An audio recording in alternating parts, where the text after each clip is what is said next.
इस वक्त सीरिया पर एसटीएस की शक्ल में इजराइल और अमेरिका का कब्जा हो चुका है। सीरिया से बशर उल असद की हुकूमत को उखाड़ फेंकने वाले लोग बहुत से सुन्नी मुसलमानों को सलाहुद्दीन अय्यूबी की औलाद के तौर पर नजर आ रहे हैं। बहुत से मुसलमान अभी इसी मुगालते में ही हैं कि ये तो हजरत उमर बिन खत्ताब का फौज है, पर फातह फलस्तीन, फातह जेरूसलम, अमीरुल मोमिनीन हजरत उमर बिन खत्ताब आज के दौर में अगर होते तो क्या वो फलस्तीन को अकेला छोड़ देते? ये एक बहुत बड़ा सवाल है। जो मुसलमान दज्जाल के फितने को नहीं समझ पा रहे हैं, वो दज्जाल को कैसे पहचान सकेंगे? अभी तो और भी ईमान खराब करने वाले फितनों का उभरना बाकी है। जिस हयात तहरीक अल शाम ने दमिश्क पर कब्जा किया, वही एसटीएस इस वक्त अमेरिका के लिए काम कर रहा है, और इसका सबसे बड़ा सबूत खुद अमेरिकन मीडिया ने दिया है। अब न्यूयॉर्क टाइम्स बता रहा है कि बाकायदा अमेरिका के राष्ट्रपति का दफ्तर भी इन तकफीरी गिरोह के राब्ते में था, इनसे कांटेक्ट में था, और दोनों के बीच आदान प्रदान भी हुआ, बातचीत भी हुआ। मतलब अमेरिका हर तरह से न सिर्फ इनकी मदद कर रहा है, बल्कि इन्हें इस्तेमाल भी कर रहा है। अल्लाह इनको हिदायत दे। पर ऐसा तो तभी हो सकता है ना, जब कोई अपने आदमी के जरिए काम निकलवा रहा होता है। इनके पास मौजूद हथियारों का जखीरा कहां से आया? इनके पास खतरनाक से खतरनाक ड्रोन कहां से आया? इन्हें रात के अंधेरे में जंग की ट्रेनिंग आखिर कौन दे रहा है? किसने इनको फंडिंग की? इन्हें डायरेक्शन कौन दे रहा है? दिशा निर्देश कौन दे रहा है? वगैरह वगैरह ऐसे तमाम सवाल हैं जिनका जवाब ना तो तकफीरी गिरोह देने वाले हैं और ना ही वाशिंगटन और तेल अवीव में बैठे इनके आका देने वाले हैं। पर सीरिया पर कब्जा करने वालों का मकसद सिर्फ सीरिया से बशार उल असद की हुकूमत को उखाड़ फेंकना ही नहीं था, बल्कि उनका मकसद तो इजराइल पर आने वाले हर खतरे को रोकना है। जिन तकफीरी गिरोह ने बशार उल असद के चंगुल से सीरिया को आजाद कराया, उसी तकफीरी गिरोह ने गोलान हाइट्स को आजाद नहीं कराया, जो सीरिया का हिस्सा है।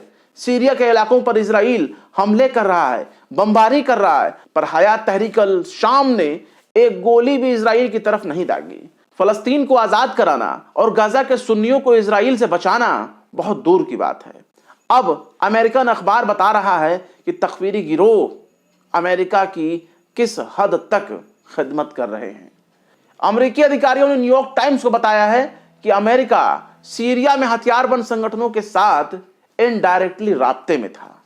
इनडायरेक्टली कनेक्ट होने का सीधा सा मतलब यह है कि सीधे आमने सामने बात तो नहीं हो सकी, लेकिन हाँ, तीसरे फरीक, तीसरे पक्ष के जरिए जरूर राब्ते में रहे। न्यूयॉर्क टाइम्स ने अमेरिका और तुर्किश ऑफिशियल के हवाले से बताया है कि सीरियाई राष्ट्रपति बशार उल असद की हुकूमत को उखाड़ फेंकने वालों से अमेरिका की तरफ से तुर्की सरकार ने 27 नवंबर को राब्ता किया।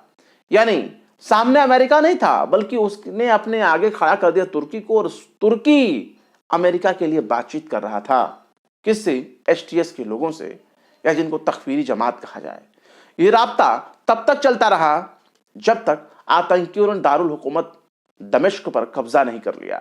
दरअसल न्यूयॉर्क टाइम्स ने अमेरिकी अधिकारियों के हवाले से बताया है कि अमेरिका ने हथियारबंद संगठन को शुरुआत में ही मैसेज भेजा था, इन तकफीरी गिरोह को, और उस वक्त सीरिया में उन्हें क्या करना है और क्या नहीं करना, इस बारे में संदेश भेजे जा रहे थे और डायरेक्शन दिया जा रहा था कि तुम्हें सीरिया में जाने के बाद करना क्या है और क्या नहीं करना। इन संदेशों में अमेरिका ने तकफीरी गिरोहों से कहा कि वे आईएसआईएस को अपने हमले में शामिल होने की इजाजत ना दें। इसके बाद अमेरिका को जवाब मिलता है कि हमारा ऐसा कोई इरादा नहीं है। मतलब सीरिया में कब्जा करने वालों को क्या करना है और क्या नहीं करना, इस बारे में सीधे ऊपर से इशारा मिल रहा है। और यह भी बताया जा रहा है कि हे मेरे मुन्ना, ओ मेरे लल्ला, ओ मेरे लाडले राजदुलारे, सीरिया में जाकर कोई गड़बड़ मत कर देना। आईएसआईएस को इस मिशन में शामिल फिलहाल मत करना। अब आप इसे इस तरह से समझने की कोशिश कर सकते हैं कि आईएसआईएस को आखिर इस मिशन में शामिल करने का प्लान क्यों नहीं किया गया। शायद इसलिए भी क्योंकि आईएसआईएस बैक सपोर्ट के लिए मौजूद रहना चाहिए। मसलन अगर रूस या ईरान सीरिया पर हमले करने वालों को कमजोर कर देते हैं, इनको नेस्तनाबूद कर देते हैं, इन्हें घुटने टेकने पर मजबूर कर देते हैं, तब उस हालात में इनके कमजोर होने पर आईएसआईएस उनके मकसद को पूरा करेगा। आईएसआईएस उनकी मदद के लिए मौके पर आ जाएगा। पर सबसे बड़ा सवाल ही यही है कि आतंकियों से बाइडेन या फिर अमेरिका का कौन सा नाता है, उनसे ताल्लुक आखिर क्या है, क्या जरूरत है। पर इसके बाद जो अगली लाइन में अमेरिका का मकसद है वो बिल्कुल शीशे की तरह साफ हो जाता है। न्यूयॉर्क टाइम्स बता रहा है कि हथियारबंद संगठन ने राजधानी दमिश्क पर कब्जा करने और बशारुल असद के फरार होने के बाद अमेरिका इस बात पर गौर कर रहा है कि इन्हें हथियारबंद संगठनों के साथ अपना राब्ता आगे के लिए कैसे जारी रखा जाए। यानी इन्हें आप इस तरह से समझ सकते हैं कि अमेरिका और उन संगठनों का मकसद सिर्फ सीरिया ही नहीं है, बल्कि सीरिया के अलावा मिडिल ईस्ट के दूसरे इलाके भी इनके निशाने पर हैं और वो उन पर कब्जा करके अमेरिका के काम को आसान करना चाहते हैं, क्योंकि अमेरिका अपने मकसद को पूरा करना चाहता है और इनका वो बखूबी इस्तेमाल कर रहा है। जो मकसद वो आईएसआईएस के जरिए पूरा नहीं कर सका, वही मकसद अगर हयात तहरीर अल शाम का लिबादा ओढ़कर सीरिया पर कब्जा करने वाला आईएसआईएस पूरा कर देता है तो फिर अमेरिका का काम बिल्कुल आसान हो जाएगा। अभी तो अमेरिका ने हयात तहरीर अल शाम के नेता तथा कथित अबू मोहम्मद अल जुलानी को आतंकवादी घोषित किया हुआ है। उस पर $10 मिलियन का इनाम भी रखा हुआ है।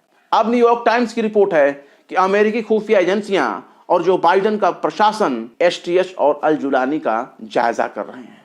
न्यूयॉर्क टाइम्स से बात करते हुए अमेरिकी अधिकारी ने यह भी कहा है कि सीरिया में इस ऑपरेशन का मकसद यह भी हो सकता है कि लोग नई दिशा में आगे बढ़ रहे हैं और वो पहले ही अलग ढंग से सोच रहे हैं, इसलिए आपको उनकी बात सुननी चाहिए। यानी अमेरिका अब अल जुलानी पर लगाए गए तमाम पाबंदियों को खत्म करने वाला है और यह भी हो सकता है कि उन पाबंदियों को खत्म करने के लिए ही ये पूरी भूमिका बनाई जा रही है कि अखबार में छाप करके बताना कि अमेरिका अल जुलानी और उसके गिरोह के बारे में क्या सोच रहा है। और यह भी हो सकता है कि हयात तहरीर अल शाम के नाम पर सीरिया पर कब्जा करने वाले आईएसआईएस के सरगना अल जुलानी से अमेरिका अभी बहुत से काम निकालने वाला है और भी बहुत सी बातें न्यूयॉर्क टाइम्स बता रहा है। इसमें अल जुलानी से सावधान रहने के लिए भी अमेरिकी अधिकारी कह रहे हैं, पर इसे इस तरह से समझ सकते हैं कि ये तमाम बातें लोगों के जहन में फिट की जा रही है।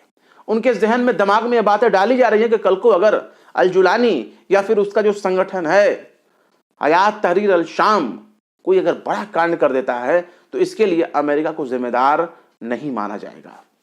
इसके अलावा न्यूयॉर्क टाइम्स की इस खबर में यह भी बताया गया है कि बाइडेन प्रशासन कुर्दों और तुर्की की हिमायत वाले सीरियन नेशनल आर्मी के बीच चल रहे कशीदगी को भी निगरानी कर रहा है और मैनेज करने की कोशिश कर रहा है। इस खबर में यह भी बताया गया है कि अमेरिका अपने सहयोगियों यानी सीरियन डेमोक्रेटिक फोर्सेस एसडीएफ के साथ काम कर रहा है। अमेरिकी अफसरान ने यह भी कहा है कि अमेरिका ने पूर्वी सीरिया के क्षेत्रों पर कब्जा करने में एचडीएफ को खुफिया सहायता मुहैया कराई थी। इसे ही कहते हैं चित्त भी अपनी और पट्ट भी अपनी। खैर, सीरिया से आने वाली तस्वीरों में वहां के लोग बहुत ही खुश नजर आ रहे हैं। होना भी चाहिए, क्योंकि तानाशाही का अंत एक न एक दिन जरूर होता है और बशारुल असद की तानाशाही हुकूमत एक दिन खत्म हो गई। पर जो तानाशाही अमेरिका और इजराइल मिडिल ईस्ट खासकर फलस्तीन में कर रहे हैं, गजा में कत्लेआम कर रहे हैं, उस तानाशाही का अंत कब होगा, इस बारे में ना तो अमेरिका बता सकता है और ना ही अमेरिका के पाले हुए भाड़े के हथियारबंद संगठन बता सकते हैं।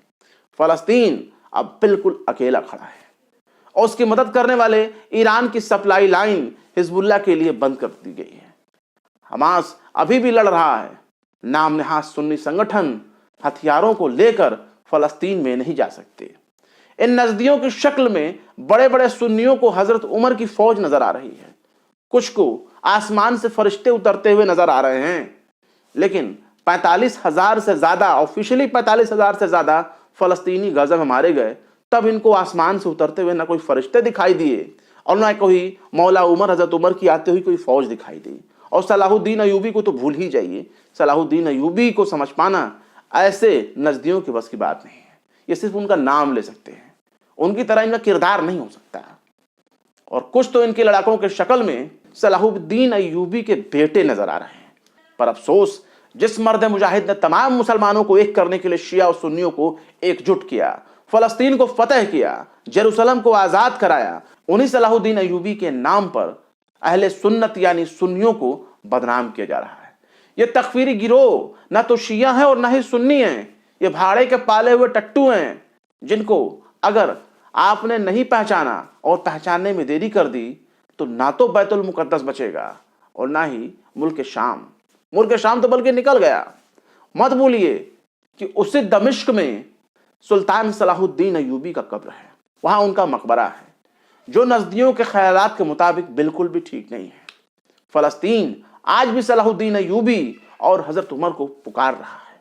आज भी उमर और सलाहुद्दीन अय्यूबी की तलाश जारी है, जो फलस्तीन को आजाद करा सके। फिलहाल ऐस खबर है बस इतना ही। ये स्टोरी आपको कैसा लगा अपनी राय कमेंट बॉक्स में जरूर बताएं। वीडियो अगर पसंद आए तो लाइक करें, शेयर करें। बेबाक, निष्पक्ष, स्वतंत्र पत्रकारिता को सपोर्ट करने के लिए आप हमारे चैनल टाइम्स मेल को जरूर से जरूर सब्सक्राइब करें और हाँ, बेल आइकन का घंटी वाला बटन जरूर से जरूर दबा दें, ताकि आपको हमारे चैनल पर आने वाले नए वीडियो नोटिफिकेशन फौरन ही मिल जाए। फिर मिलते हैं किसी और वीडियो में एक नई खबर के साथ। शम्स तबरेज को दीजिए इजाजत। जय हिंद। अगर अभी